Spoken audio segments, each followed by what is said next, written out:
வணக்கம். வணக்கம். மன்னிப்பு கோரப்பட்டதாக தகவல் அறிந்தேன். என்ன நடந்தது? மன்னிப்பு கோரி இருக்கிறாங்க. பிரச்சனை அப்படி இழுத்து இழுத்து இழுத்து டே பை டே கொண்டு போயிட்டே இருக்கிறாங்க. இது ப்ரொமோஷனா இருக்குமோ? நான் அதை தான் சொல்லிட்டேனே ஏற்கனவே. இப்ப ஞாயிற்றுக்கிழமை அடுத்த மேட்ச். மீண்டும் மோத போகிறது பாகிஸ்தான் இல்லையா?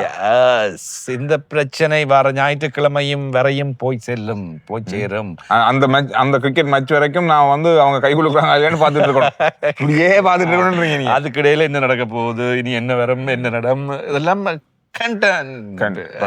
இப்ப ஒரு விஷயம் உண்டு. நேற்று ஏன் பாகிஸ்தான் அணி விளையாட போகல மைதானத்துக்கு? அவங்க ஒரு கோரிக்கை முன் வச்சிருந்தாங்க தானே, போட்டி மத்தியஸ்தர் ஆண்டி பைகாஃப்ட் இந்த தொடரிலிருந்து வெளியேற்றப்பட வேண்டும்.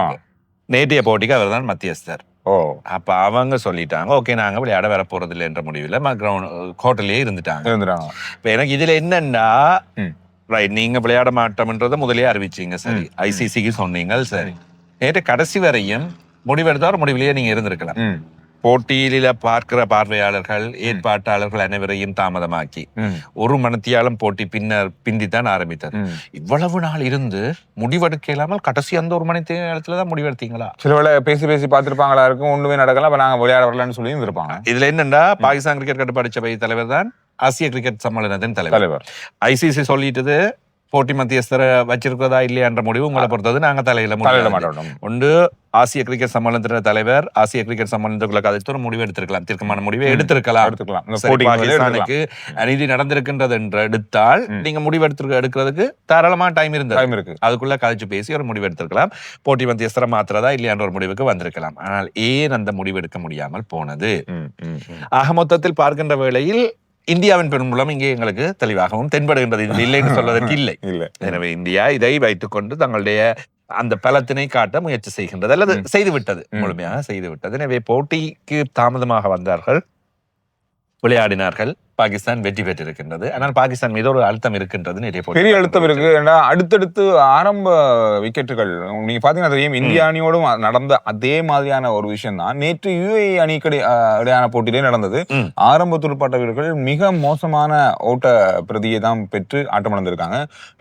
ஒரு கட்டத்துக்கு மேல பார்க்கும்போது தெரிஞ்சது, சில வேளைகள்ல பாகிஸ்தான் அணி நாணய சுழற்சியை வெற்றி பெற்றுட்டு துடுப்படுத்த ஆடிட்டு இந்த போட்டியை மிக இலகுவா யுஏஇ அணிக்கு விட்டு கொடுத்துட்டு வெளியேறதுக்கான வாய்ப்பை ஏற்படுத்துமோ, தாங்களாவே இந்த மாதிரி ஒரு விஷயத்தை ஏற்படுத்தி போதும் அப்படின்ற மாதிரியான விமர்சனங்கள் கூட நேற்று சமூக வலைதளங்களை பார்க்கறது. ஏன்னா வேணுமென்று பாகிஸ்தான் அணி விளையாடுற மாதிரி ஒரு உணர்வை ஏற்படுத்திட்டு இல்ல. என்ன பொறுத்தவரையில் நான் நேற்று இது நடக்கும் என்று முதலில் எதிர்பார்த்திருந்தேன். பாகிஸ்தான் மீது உண்மையில் இது ஒரு அழுத்தம் இருக்கு, அவர்களுக்கு ஒரு பிரச்சனை ஒன்று, இது ஒரு தேவையில்லாத சிக்கல் மனதுக்குள் இருக்கின்ற வேளையில் வீரர்களுக்குள் ஒரு சுமூகமான நிலைமை இல்லாவிட்டால் விளையாடுகின்ற வேளையில் சின்ன அணிகளோடு ஏற்கனவே வரும். இதே வேளையில் பாகிஸ்தான் அணி இந்த தொடரிலும் மிக உச்சபட்ச பலத்தோடு இருக்கின்றது என்று சொல்வதற்கு இல்லை, தடுமாறிக்கொண்டு. எனவே இந்த பிரச்சனையும் சேர்ந்து விட்டதன் பின்னர் இப்பொழுது இந்த விடயம் ஒன்று வந்திருக்கின்றது. எனவே இதை வைத்துக் கொண்டு இனி சில வேளைகளில் பாகிஸ்தான் அணி அடுத்தடுத்த போட்டிகளில் சுற்றுகளில் தோல்வியடைந்தாலும் இது ஒரு காரணமாக பேசப்படும். அடுத்து வரப்போற போட்டி எல்லாமே பாகிஸ்தான் அணிக்கு மிக பலமான அணியோட இருக்க போற போட்டியா இருக்க போகுது. அதுல எப்படி இப்ப இந்தியாவோட திரும்ப மோத போறாங்க, இலங்கையோட விளையாட வேண்டி வரப்போன்றது, பங்களாதேஷ் அல்லது ஆப்கானிஸ்தானோட விளையாட வேண்டி வரப்போன்றது. எனவே இது இன்னும் பாகிஸ்தானுக்கு பின்னடைவை தரப்போகின்ற ஒரு போட்டியாக இருக்கின்றது. பாகிஸ்தான் முற்றுமுழுதாக இந்திய பாகிஸ்தான் அன்றைய போட்டி நிறைவடைந்ததன் பின்னர் முற்றுமுழுதாக சகல விடயங்களையும் பகிஷ்கரித்து வந்தது. ஊடகவியலாளர் சந்திப்பை இருக்கவில்லை, போட்டி முடிவடைந்தது. அதே போன்று போட்டிக்கு முதல் நாளில் நடைபெறுகின்ற ஊடக சந்திப்பையும் அவர்கள் புறக்கணித்திருந்தார்கள்.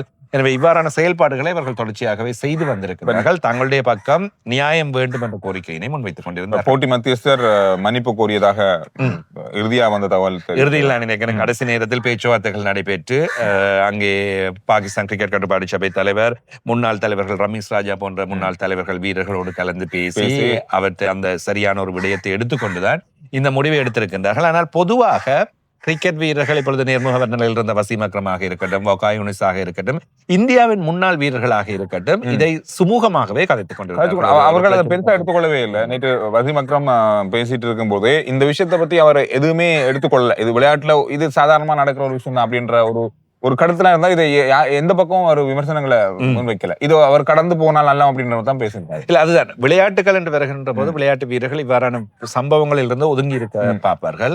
போட்டிகளை விளையாடி விடுங்கள், அதற்கு பின்னர் நடக்கின்ற விஷயங்கள் பிரச்சனைகளை பார்த்துக் கொள்ள வேண்டும். இதுதான் இல்லாவிட்டால் என்ன நடக்கும் என்றால் சந்திர சில வேளைகளில் இது அடிமட்டம் வரையில் பிள்ளையான உதாரணமா போய்விடும். இனி சாதாரணமான உள்ளூர் போட்டிகளிலும் ரைட் நாங்க விளையாட வரையில போங்க அம்பையரை மாத்துங்க, ரெஃப்ரியை மாத்துங்க, அங்க பாகிஸ்தான் அப்படி கேட்டாங்க தானே. இது உதாரணத்துக்கு எடுத்துக்கொள்ளப்படக்கூடிய அவர்கள் கண்டிச்சிருக்காங்க. இது வந்து வீரர்களாக உணர்ந்து செஞ்சிருக்க வேண்டியது, இது மேல்மட்டம் பார்த்துக் கொள்ள வேண்டிய விஷயம். நீங்க போட்டி இருக்கிற நேரத்துக்கு சரியாக போயிட்டு சரியாக விளையாட வேண்டியது உங்களுடைய பொறுப்பாக இருந்திருக்க வேண்டும் அப்படின்ற மாதிரி. அதுதான் ஸ்பிரிட் ஆஃப் கிரிக்கெட். இதைத்தான் நான் ஆரம்பத்திலும் சொல்லியிருந்தேன்.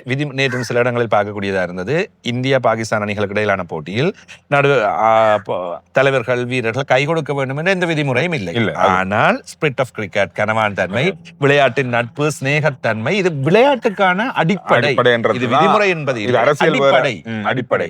விளையாட்டின் அடிப்படை என்பது நீங்கள் ஸ்நேகபூர்வமாக விளையாடி போட்டு உள்ளே மோதுகின்றீர்கள், சந்தோஷமாக நிறைவு செய்து வைத்துக் கொள்கின்றோம் என்பதுதான் அடிப்படை. இது கிட்டத்தட்ட முடிவுக்கு வந்திருக்கு. இந்த விஷயம் முடிவுக்கு வந்திருக்கு. போட்டி, நேற்றைய போட்டி பாகிஸ்தான் அணி UAE அணி ரெண்டுக்கும் இடையிலான 146 ஓட்டங்களை பெற்றுக் கொண்டது பாகிஸ்தான் அணி. 9 விக்கெட்டுகளை இழந்தது. ஷாஹின் ஷா அஃப்ரிடி தான் நேற்றும் ஹீரோ. அஃப்ரிடியின் மருமகன், அஃப்ரிடியின் ரத்தம் என்று சொன்னதும் இந்தியா போட்டியிலையும் இறுதி ஓவர்ல சிக்ஸர்களை விளாசினார். நேற்றைய போட்டிலையும் மனுஷன் போட்டு தாக்கினார். அதே மாதிரி பந்து வீச்சிலையும் சிறப்பாக செயல்பட்டதன் காரணமாக வெற்றி பெற்றது. ஆரம்பம் பாகிஸ்தானை பொறுத்தவரையில் மிக மோசமாக இருக்கின்றது. வந்து ஆரம்பம் போல இருக்கு. எனவே நேற்றும் ஃபகார் சமான் 50 ஓட்டங்களை பெற்றுக் கொடுத்திருந்தார். ஏனையவர்களில் ஷாஹின் ஷா அஃப்ரிடி 14 பந்துகளில் 29 ஓட்டங்கள். இதன் மூலமாக தான் 146 ஓட்டங்கள், 9 விக்கெட்டுகளை இழந்த ஐக்கிய அரபு அமீரகத்துக்கு எதிராக பாகிஸ்தான் பெற்றுக்கொண்ட ஓட்ட எண்ணிக்கை. எனவே இது இவர்களுக்கு பெரிய பின்னடைவு. ஜுனைத் சித்திக் ஐக்கிய அரபு அமீரகத்தில் 18 ஓட்டங்களுக்கு 4 விக்கெட்டுகளை கைப்பற்றிக் கொண்டார்.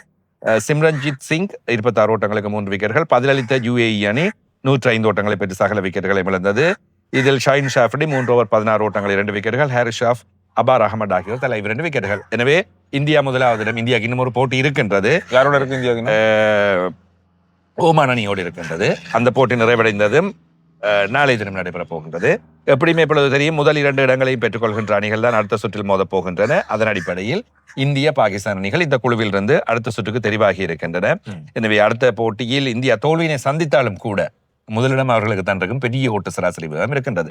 ஓமானோட வாய்ப்பே இல்லை. எனவே இந்தியாவுக்கு முதலிடம், பாகிஸ்தானுக்கு 2வது இடம். அடுத்த சுற்றுக்கு சென்று விட்டார்கள். இதன் அடிப்படையில் இந்திய பாகிஸ்தான் மோதல் மீண்டும் ஞாயிற்றுக்கிழமை. இதுதான் பரபரப்பான ஒரு விஷயம். இந்தியா பாகிஸ்தான் இந்த ஆசிய கிண்ணத்தை கொண்டு போகக்கூடிய 2 அணிகளா இப்ப மாறி இருக்காங்க. நாங்க ஆரம்பத்துல இந்த போட்டியை பற்றி வேற மாதிரி கருத்துக்கள் சொல்லியிருப்போம், வேற மாதிரி நாங்க நினைச்சிருப்போம். ஆனா இது வந்து இந்தியா பாகிஸ்தானுக்கான மோதலாக இந்த ஆசிய கிண்ணம் மாறி இருக்குன்றதா மட்டும் உண்மை. இப்ப விட்டு வையுங்கப்பா, எங்களுக்கு மற்ற டீமும் இருக்கு. மற்ற இலங்கை அணியோ பங்களாதேஷ் அணியோ ஆப்கானிஸ்தான் அணியோ பேசுற இடத்துக்கு யாருமே இல்ல. இந்தியா பாகிஸ்தான் அப்படின்ற அளவுல ஆசிய கிண்ணம் மாறி இருக்கு. சரி, எது எப்படி இருந்தாலும் பரவாயில்ல. இன்று இலங்கை ஆப்கானிஸ்தானுக்கு தான் பெரிய தலையடியான போட்டி. வெற்றி பெற வேண்டும் என்ற அவர்கள் ஓட்ட சராசரி வேகம், நெட் ரன் ரேட் அதெல்லாம் இல்லை. ஒரு ஓட்டத்தால் வெற்றி பெற்றாலும் போதும் அடுத்த சுற்றுக்கு தெரிவாகி விடுவார்கள். பங்களாதேஷ் வெளியே சென்று விடுவார்கள். இலங்கையை பொறுத்தவரையில் தோற்றாலும் பரவாயில்லை, சின்ன மார்ஜின் இருக்கிற ஒரு 30, 40, 50 ஓட்டங்களுக்கு தோற்றால் கூட அடுத்த சுற்றுக்கு செல்வார்கள். அதற்கு வாய்ப்பே இல்லை. தோல்வியற்கு வாய்ப்பு இருந்தாலும் கூட ஆப்கானிஸ்தானோடு இலங்கை 40, 50 ஓட்டங்கள் எல்லாம் தோல்வி என்பது நினைத்து பார்க்க முடியாது. அதுக்கு சந்தர்ப்பமே இல்லை. அதை அடுத்து சொல்லிவிட இலங்கை அணி அடுத்த சுற்றுக்கு தெரிவாகிவிட்டது. நாங்கள் ஏற்கனவே சொல்லி இருக்கின்றோம். சனிக்கிழமை இலங்கை அணிக்கான போட்டி நடைபெற போகின்றது. இன்னொரு விஷயம் ஒன்று இருக்கு. ஆப்கானிஸ்தான் அணியை நாம முதல்ல எதிர்பார்த்த மாதிரியான அந்த பிரதியை நமக்கு தரல அப்படின்றது ஒரு சந்தேகம் இருக்கு. அது என்ன நடந்தது? ஆப்கானிஸ்தான் அணி முக்கியமான இவ்வாறான பல நாடுகள் போட்டு வருகின்ற தொடருக்கு வருகின்ற வேளையில் அழுத்தத்தை சந்திக்கின்றார்கள், பெரிதாக எடுத்துக் கொள்கின்றார்களோ என்று தெரியும். அனுபவம் வாய்ந்த வீரர்கள் நிறைய போட்டிகளில் விளையாடி இருக்கின்றார்கள், சர்வதேச லீக் போட்டிகளில் விளையாடுகின்றார்கள். ஆனால் ஒட்டுமொத்தமாக அணியாக சேர்ந்து வருகின்ற வேளையில் தேவையில்லாமல் பயந்து தோல்வியினை சந்தித்து விடுகின்றார்கள்.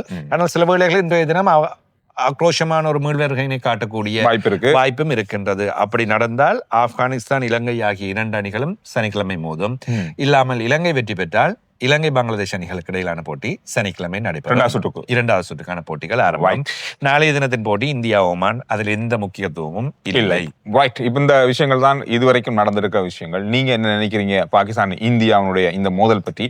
அது பற்றியான கருத்துக்களை நீங்க சொல்லலாம். அடுத்த வீடியோல நாங்க உங்களை சந்திக்கிறோம்.